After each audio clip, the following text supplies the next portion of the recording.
Right. આ DAP છે અને સલ્ફેટ નાખ્યું છે ને પૂનમભાઈ? હા, 2 ખાતર નાખ્યા છે, ડીએપી અને સલ્ફેટ, રાઈટ. અચ્છા પૂનમભાઈ, આ ડાઘ જાય ખરા? ના યાર, શેનાથી જાય?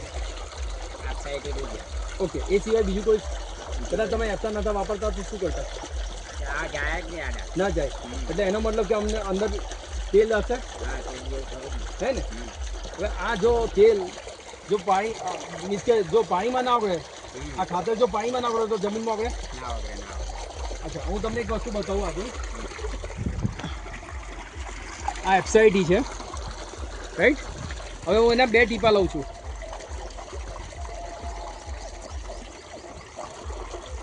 અને આ એફસાઈટી મારા હાથે ઘસું છું.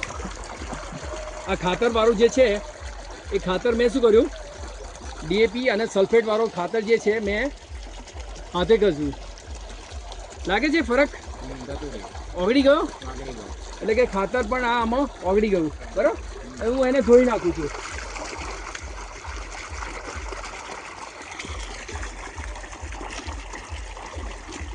થઈ ગયા સાફ?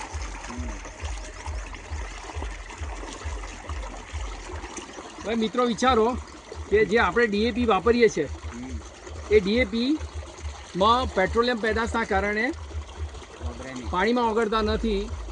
જ્યારે એફસાઈટી જો મિક્સ કરીએ છીએ તો આ રીતે પણ પાણીમાં ડિઝોલ્વ થઈ જાય છે, એટલે કે ઓગાળી દે છે. અને એટલા માટે તમારું 50% ખાતર અહીંયા બચે છે. ડીએપી હોય, યુરિયા હોય, સલ્ફેટ હોય, પોટાશ હોય કે એનપીકે, રાઈટ.